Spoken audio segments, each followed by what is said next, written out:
크게 아멘으로 화답합니다. 할렐루야. 따라 하시겠습니다. 예수 안에서 새 사람을 입으라. 예수 안에서 새 사람을 입으라 라는 제목으로 말씀 전합니다. 사람은 고쳐 쓰지 못한다는 말이 있습니다. 사람의 성품과 습관은 영원히 고치지 못한다는 가치관입니다. 실제 이 말을 신뢰하는 사람은 선입관이 강합니다. 그는 사람에 대한 교육 가능성에 대해 기대하는 마음도 없습니다. 그는 사람이 변화되는 것을 바라지도 않고 개선시키려 하지도 않습니다. 그냥 누군가 무엇 하나 잘못하면 질책한 후 버리기도 합니다. 따라서 이 말은 굉장히 절망적인 말입니다. 왜냐하면 사람의 변화 가능성을 믿지 않기 때문입니다. 의외로 이 말은 인간 사회 속에서 깊이 뿌리 박힌 사상입니다. 그러나 이 말은 영원한 진리는 아닙니다. 실제 인간 역사 속에서 변화된 사람은 너무나 많기 때문입니다. 강력한 교육과 훈련을 통해서 인성이 달라진 경우가 많습니다. 수십 년의 세월이 지나 교만한 사람이 겸손해진 경우가 많습니다. 무엇보다 성경 역사 속에서 변화된 사람이 많습니다. 특히 하나님 만나 새 사람 된 사람이 많습니다. 예수 믿고 구원받은 것 자체도 새 사람 된 것입니다. 더 나아가 하나님의 말씀으로 성품이 바뀐 것도 새 사람 된 것입니다. 따라서 사도 바울은 사람의 변화에 대하여 기대하며 강권합니다. 특히 하나님이 고쳐서 사용하고 있는 자가 바로 사도 바울 자신임을 알립니다. 그런 자신의 경험을 토대로 성도들을 향하여 강력하게 명령합니다. 사도 바울은 본문에서 말씀합니다. 너희는 옛사람을 버리고 새 사람을 입으라. 실제 바울은 사도가 되기 전 옛사람의 이름이 사울이었습니다. 그는 예수님을 만나지 못했을 때 예수 믿는 자를 핍박하던 자입니다. 영적으로 어둠에 있었기 때문에 어둠에 속한 일을 했습니다. 그러던 그가 다메섹 도상에서 부활하신 예수님을 만났습니다. 그로 인하여 그는 완전히 새 사람이 되었습니다. 옛사람을 벗어버리고 새 사람의 옷을 입었습니다. 부활의 빛이 그에게 임하여 그가 부활을 믿게 되었습니다. 그 믿음 가지고 새 사람 되어 부활 생명을 전하게 되었습니다. 죽음을 두려워하지 않고 순교의 믿음으로 살았습니다. 그는 자기가 예수 없이 의롭게 살았던 삶이 의로움이 아니라 어둠에 속한 것이었음을 깨달았습니다. 더 나아가 예수 생명이 없으면 어둠의 노예라는 것도 깨달았습니다. 어둠과 죄와 사망 권세의 자식이 된다는 것을 알았습니다. 그 후 선하고 영적인 것이 아닌 악하고 속된 것을 추구한다는 것을 알았습니다. 예수님 없으면 하나님을 미워하고 세상을 사랑한다는 것을 알았습니다. 영에 속한 자가 아니라 육에 속한 자 되어 우상 숭배한다는 것을 알았습니다. 따라서 바울은 인생들에게 강조하고 있습니다. 너희는 옛사람을 버리고 새 사람을 입으라. 어둠의 저주 가운데서 해방되어 부활 생명의 빛 가운데 살라는 것입니다. 멸망의 불신앙을 버리고 영생을 주는 믿음 가운데 살라는 것입니다. 본문과 본장에서 바울은 옛사람을 뭐라고 표현하고 있습니까? 유혹의 욕심을 따라 썩어져 가는 구습을 따르는 자라고 했습니다. 그 마음에 허망한 것으로 행함같이 행하는 이방인과 같은 존재라고 했습니다. 청명이 어두워지고 무지함과 마음이 굳어진 자라고 했습니다. 그로 인해 하나님의 생명에서 떠나 있는 자라고 했습니다. 감각 없는 자가 되어 자신을 방탕에 방임한 자라고 기록했습니다. 또한 모든 더러운 것을 욕심으로 행하는 자라고 했습니다. 그리스도를 배우지 않는 자라고 했습니다. 반대로 바울은 새 사람을 무엇이라고 했습니까? 예수 안에 있고 예수님으로부터 가르침을 받은 자라고 했습니다. 심령이 새롭게 된 사람이라고 했습니다. 하나님을 따라 의와 진리의 거룩함으로 지으심을 받은 자라고 했습니다. 한마디로 옛사람은 어둠에 속한 자입니다. 반대로 새 사람은 빛에 속한 자입니다. 어둠에 속한 자는 저주와 불행에 속한 자입니다.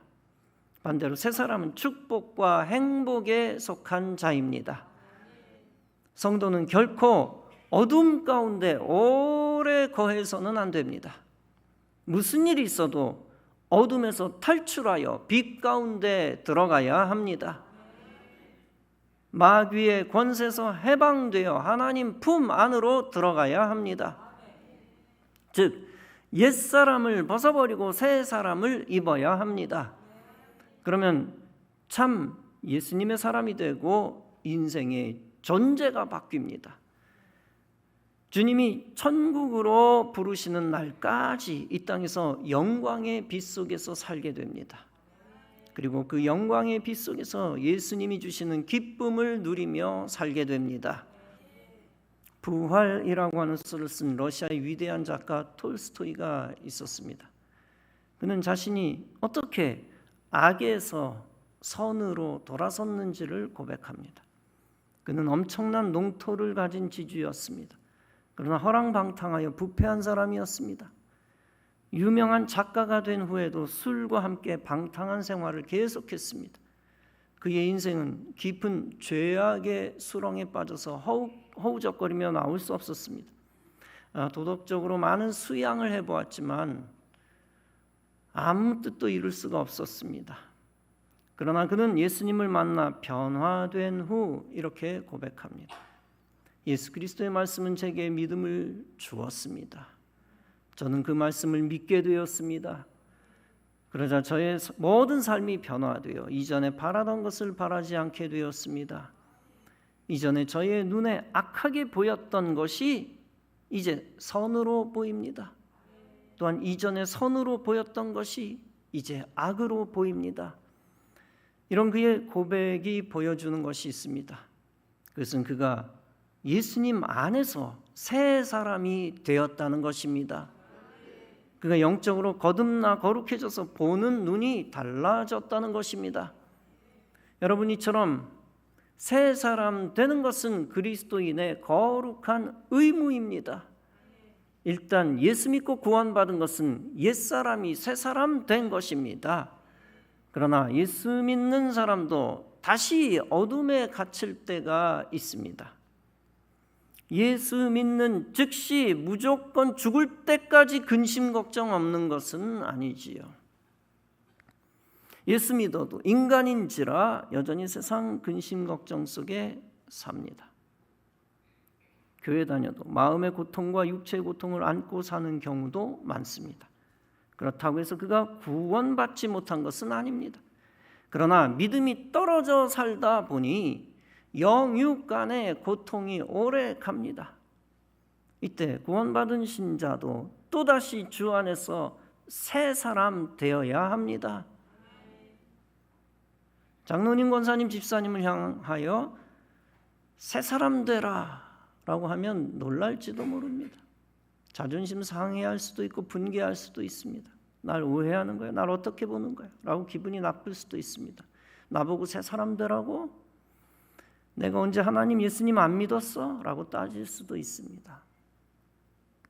그러나 여러분, 예수 믿고 구원받아 새 사람 된 신자도 또 새 사람 되어야 합니다. 구원 차원이 아니라 신앙생활 차원에서의 새 사람입니다. 신앙생활함에도 불구하고 어둠과 세상 죄악에 빠질 때가 있습니다. 그런 모든 악한 삶, 옛 삶을 청산해야 합니다. 사역을 감당할 때 영적 슬럼프에 빠질 때가 있습니다. 그때 또다시 새 힘을 얻고 새 사람 되어야 합니다. 믿음을 다시 찾고 떨어진 믿음을 다시 끌어올려야 합니다. 그리고 생명의 빛과 하늘의 영광 가운데 다시 확실하게 들어가야 합니다. 잃어버린 영역과 소망과 담대함과 용기를 다시 회복해야 합니다. 엘리야는 대단히 위대한 선지자였습니다. 그런 그도 큰 사역의 슬럼프에 빠졌습니다. 우상 숭배자 이세벨 여왕을 피해 광야로 도망갔습니다. 너무 낙심하여 자괴감을 느끼고 로뎀나무 아래서 죽기를 바랬습니다. 만약 그가 그 나무 아래서 더 이상 꼼짝없이 웅크려 움직이지 않았으면 어떻게 되었을까요? 몇 시간 지나지 않아 열사병으로 죽어버렸을 것입니다. 그러나 그가 그렇게 끝난다면 갈멜산의 대승리는 초라해졌을 것입니다. 엘리야의 모든 이야기가 단언할 수는 없지만 성경에서 싹 빠져버렸을 수도 있습니다. 엘리야의 이전 승리 이야기도 다 싹같이 없어졌을 것입니다. 그렇게 엘리야가 소멸된다면 하나님의 뜻이 그르쳤을 것입니다. 그러나 그가 무익하게 성경에서 없어지는 것은 하나님의 뜻이 아니었습니다. 반대로 그가 다시 새 힘을 얻고 일어서는 것이 하나님의 뜻이었습니다. 즉 사역 차원에서 옛사람을 벗고 새 사람 되는 것이 하나님의 뜻이었습니다. 따라서 하나님은 엘리야에게 새 사람 되는 은혜를 주셨습니다. 일단 천사를 보내어 먹을 것을 주셔서 일어서게 하였습니다. 그리고 그를 격려하시고 사명의 길을 다시 가게 하셨습니다. 무려 40일 밤낮으로 걸어 호렙산까지 갔습니다.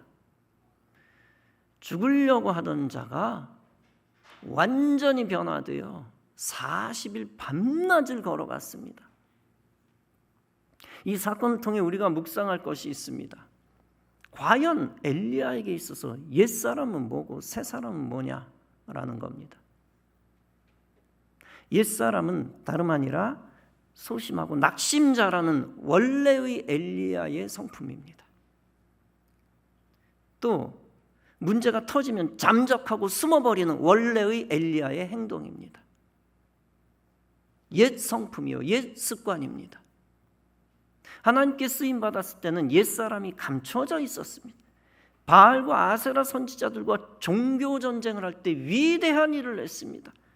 그러나 종교전쟁을 대승리로 끝냈을 때 평범한 일상이 되었습니다. 그때 이세벨을 통해 마귀가 엘리야의 약한 구석에 틈탔습니다. 그로 인해 엘리야는 광야로 잠적하고 죽기를 구했습니다. 영웅적인 믿음의 역사를 일으킨 엘리야가 한순간에 비참하게 됩니다. 그런 모습을 성경 독자는 아주 의아하게 생각할 것입니다. 도대체 담대한 믿음의 사람이 어떻게 한순간에 불신자처럼 되는가? 그러나 사실 위인에게도 과거에 옛사람의 약점이 있었던 것입니다. 그것이 다시 재발되고 도졌고 문제를 일으킨 것입니다. 그러나 하나님의 위로를 받은 엘리야는 다시 옛사람을 누릅니다. 다시 믿음의 역사를 일으켰던 새 사람을 입어 재출정합니다. 우리 인생도 마찬가지입니다. 누구에게나 과거의 약점이 있습니다. 선천적인 악한 습관과 후천적으로 잘못 배운 악한 습관이 있습니다. 연약한 성정, 혹은 불같은 성질, 신경질적인 성질이 있습니다. 어떤 얘기는 도벽도 있고, 신자들 가운데도 도벽이 있습니다. 음란한 성중독도 있습니다. 어떤 얘기는 물질욕도 있고 명예욕도 있습니다. 어떤 얘기는 지극히 폐쇄적인 성품도 있고 안하무인의 뻔뻔함도 있고 교만증도 있습니다. 또 어떤 얘기는 부정적 습성, 반역하는 천성을 가진 자도 있습니다. 예수를 믿고 새 사람 되어 거듭난 사람은 이런 옛사람의 성품을 제거합니다. 혹은 진압하며 누르며 다스리며 살아갑니다. 그러다가 영력과 믿음이 떨어지면 옛 성품이 다시 꿈틀거립니다. 그로 인하여 하나님을 원망하고 불신앙 가운데 빠집니다. 그때 성령의 능력으로 옛 성품을 죽여야 합니다. 구원받았지만 다시 예수 안에서 새 사람을 입어야 합니다. 무엇보다도 구습을 버리고 성화되어 새 사람 되어야 합니다. 미워하고 증오하는 습관을 버리고 사랑의 마음을 회복해야 합니다. 부정적으로 바라보는 마음을 청산하고 긍정적인 마음을 가져야 합니다. 불신앙의 생각을 버리고 오직 믿음으로만 모든 것을 바라보아야 합니다. 그때 예수 안에서 믿음의 역사를 일으키는 새 사람이 됩니다. 미국의 유명한 철학자 윌리엄 제임스가 있었습니다. 그는 27세 때 신경쇠약증에 걸렸습니다. 신경쇠약증에 걸리면 원인 모를 공포에 시달립니다. 그러다 스스로 생명을 마감하는 경우도 있습니다. 제임스도 병이 악화되면서 자살의 유혹에 빠졌습니다. 그러나 끝까지 벗어나고자 몸부림치고 있었습니다. 그런데 어느 날 성경을 읽다가 말씀이 눈에 들어왔습니다. 요한복음 11장 25절이었습니다. 나는 부활이요 생명이 나를 믿는 자는 죽어도 살겠고 무릇 살아서 나를 믿는 자는 영원히 죽지 아니하리니 네가 이것을 믿느냐. 그 순간 그는 말할 수 없는 전율을 느꼈고 감동을 받았습니다. 그에게는 확신이 생겼습니다. 죽은 자도 살리시는 예수님께서 내 병을 못 고치시겠느냐. 보통 사람 같으면 그 말씀을 평범하게 읽었을 것입니다. 그런데 그 순간 성령이 강하게 역사하시니 달랐습니다. 그의 마음에 말씀이 생명으로 임했던 것입니다. 그래서 그는 하루 종일 그 말씀을 암송했습니다. 부활하신 주님이 나도 살리신다라고 입으로 시인하며 간절히 기도했습니다. 마침내 그는 신경쇠약증으로부터 완전히 해방되었습니다. 이후 그는 미국을 대표하는 세계적인 철학자가 되었습니다. 갈라디아서 6장은 말씀합니다. 그리스도로 말미암아 세상이 나를 대하여 십자가에 못 박히고 내가 또한 세상에 대하여 그러하니라. 여기서 세상이란 세상 죄악을 의미합니다. 과거 옛사람 바울이 사랑하던 세상, 즉 부귀 영화와 명예를 의미합니다. 옛사람 바울은 마귀의 종로를 타며 마귀 세상과 우상을 섬겼습니다. 그러나 이제 새 사람 된 바울은 달라졌다는 것입니다. 이 마귀 세상을 십자가에 못 박았다는 것입니다. 옛 바울이 사랑하던 세상과 결별하고 십자가로 거룩하게 되었다는 것입니다. 불나비 혹은 불나방이 있습니다. 촛불 주변에서 이리저리 날아다닙니다. 그것들은 결국 그 불에 타 죽습니다. 죄의 주변에서 어슬렁거리는 사람이 많습니다. 죄를 통한 달콤한 중독 때문입니다. 그들은 결국 그 죄에 얽혀 멸망하고 맙니다. 그러므로 성도는 세상 죄악과 거리를 두어야 합니다. 그것이 예수 안에서 새 사람 입는 좋은 방법입니다. 고린도서 5장에서 바울은 말씀합니다. 그런즉 누구든지 그리스도 안에 있으면 새로운 피조물이라. 이전 것은 지나갔으니 보라 새 것이 되었도다. 이 말씀의 의미도 마찬가지입니다.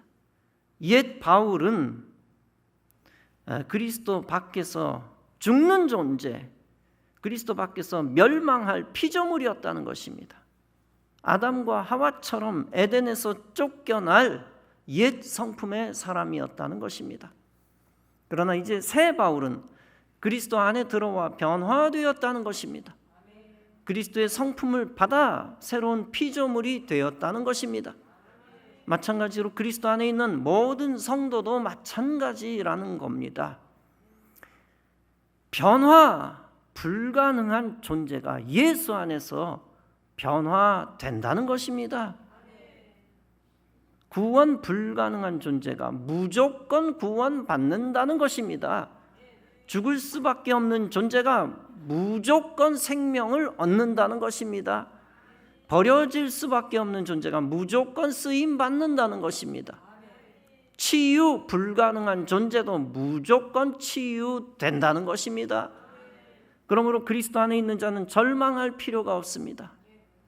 구원자 그리스도는 어떤 어둠 속에서도 치료의 빛이 되시기 때문입니다.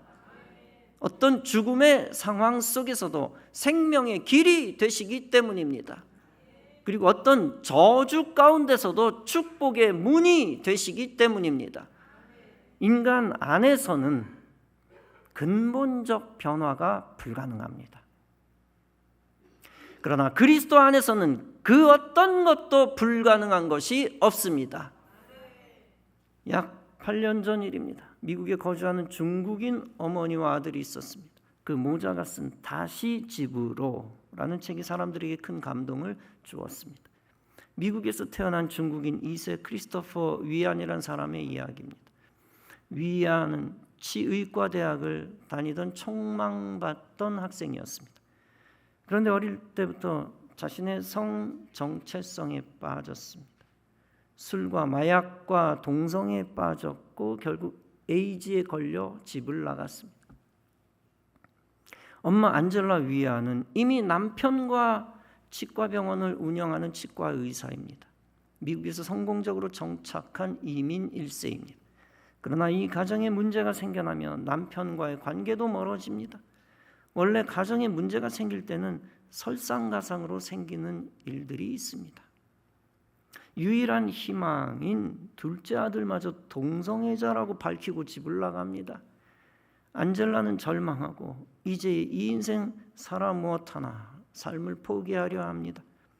나는 겉으로는 성공한 인생이었지만 안으로는 공허했다. 아이들은 우수한 성적이나 대회 수상으로 내게 긍지를 느끼게 해주었었다. 그러나 내 아이들은 예전에 그 아이들이 아니었다. 장남 스티브는 방탕하게 생활했다. 둘째 크리스토퍼는 내 앞에서 자신이 게이라고 선언했다. 이제 나는 무엇을 위해 살아야 하나? 그녀는 자살하러 가려고 기차에 올라탔습니다. 그러다 우연히 전도서 책자를 받게 되었습니다. 그런데 읽다가 주님의 은혜를 체험합니다. 성령이 그 여자를 감동케 하신 것입니다. 그러면서 그 여자는 고백합니다. 그때 싸늘하게 식어버린 내 심장을 깨우듯 한 문장이 눈에 들어왔다. 다른 어떤 피조물이라도 우리 주 그리스도 예수 안에 있는 하나님의 사랑에서 끊을 수 없으리라. 하나님이 사랑한다고 나 같은 사람을? 그때 작고 고요한 목소리가 들렸다. 너는 내 사람이다. 그 한마디는 산산이 부서진 내 심장을 아물게 하는 연고였다. 이렇게 예수님을 영접하고 나서 독실한 크리스찬이 됩니다. 남편과의 관계도 회복됩니다. 부부는 아들을 위해 날마다 기도했습니다. 교회 중보 기도를 요청했습니다. 100명이 넘는 성도들이 특별 중보 기도를 했습니다. 그 어머니는 7년 동안 매주 월요일마다 금식합니다. 아들이 돌아오기만을 기도하고 또 기도하고 또 기도했습니다. 그럼에도 불구하고 상황은 점점 더 나빠졌습니다. 아들 위안이 마약을 팔다가 치과 대학에서 쫓겨나갑니다. 마약과 동성애가 더욱 심해졌습니다. 결국 마약 복용 혐의로 체포되어 감옥에 들어갑니다. 그런데 그에게 위기는 기회가 되었습니다. 감옥에 들어가서 그제야 부모님의 사랑을 깨닫습니다. 그리고 감옥 안에서 성경을 읽으면서 예수님을 믿게 되었습니다. 예수님을 믿고 나서 동성애를 끊고 완전히 새 사람이 되었습니다. 그리고 감옥에서 나온 후에 신학을 공부합니다.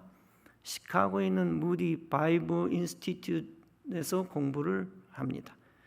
피튼 대학에서 공부를 한 뒤 주의 종이 됩니다. 그리고 미국과 전 세계를 다니며 간증하고 복음을 전하고 있습니다. 그는 하나님의 종이 되어 이와 같은 고백을 합니다. 저는 성경을 읽으면서 내 정체성을 규정하는 것은 예수 그리스도 한 분뿐임을 깨달았습니다. 그리고 출소하고 집에 돌아오던 날 한편 로비를 가득 채우고 있던 노란 리본을 평생 잊지 못합니다. 그때를 떠올리면 하나님의 자비로움과 부모님의 조건 없는 사랑이 나를 따뜻하게 감싸는 것을 경험합니다. 나에게는 언제든지 돌아갈 집이 있습니다. 사랑하는 성도 여러분, 사람의 방법은 길이 없지만 성령님의 도우심은 모든 것을 새롭게 합니다.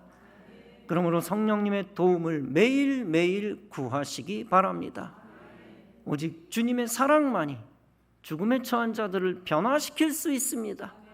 그리고 오직 주님의 말씀의 권세만이 어둠에서 절망한 자를 회복시킬 수 있습니다.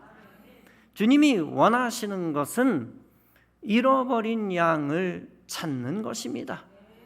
주님이 원하시는 것은 하나님의 사람이 다시 소생하여 일어서는 것입니다. 그리고 주님이 원하시는 것은 예수님 안에서 인생이 부활 생명 얻는 것입니다.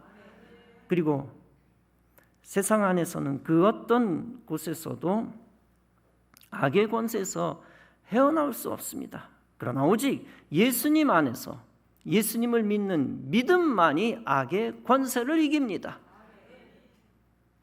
멸망과 지옥의 길에서 인생을 해방시키고 생명과 사명을 회복시키십니다. 오직 예수님 안에서만 인생은 새로운 피조물이 될 수 있습니다. 여러분 모두 이 믿음 일생 붙들고 사는 은혜가 있기를 바랍니다. 예수 안에서 자유와 평강과 건강과 하늘의 권세를 다시 찾아 누리는 모든 성도들 다 되어지시기를 주님의 이름으로 축원합니다.